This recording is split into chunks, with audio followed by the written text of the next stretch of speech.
Hello and welcome. We're going to solve this problem together, but first try it on your own. You might be surprised what you can do. Alright, so they're telling us to simplify this expression. 4 to the 8th power, that means multiply 4 by itself over and over again. Multiply out 8 4s, right? And they have 4 to the negative 4th. This means we start with 1 and divide by 4 times, right? And they're asking us which one of these expressions represents this process. Well, let's go back through it, right? To understand what we're doing here, I'm going to take a certain approach, and there are many ways to think about this. But what I'm going to say is, let's step back. Let's say we have 4 squared times 4 to the 3rd. Different scenario. What happens here? Well, this means we have 4 squared. That means 4 times 4.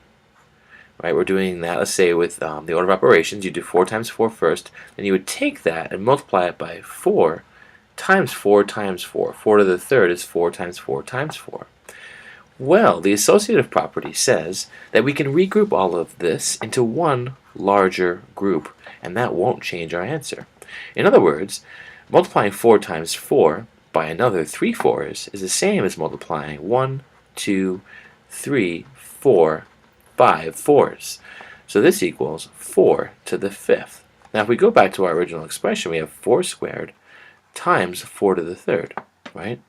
So I noticed something, and maybe you did too. Look at these exponents.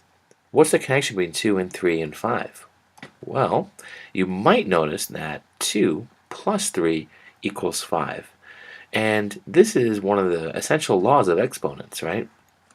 If you're multiplying with the same base, this number 4 in this case is the base, you can just add the exponents. Right, essentially, 2 groups of 4 times another 3 groups of 4 is the same as multiplying 2 plus 3 groups of 4, or 5 groups of 4, and that's what we're showing here. How does it help us in this problem? Well, when you're multiplying, you can think of adding the exponents, but if you're dividing, you can then think of the opposite. You can subtract exponents.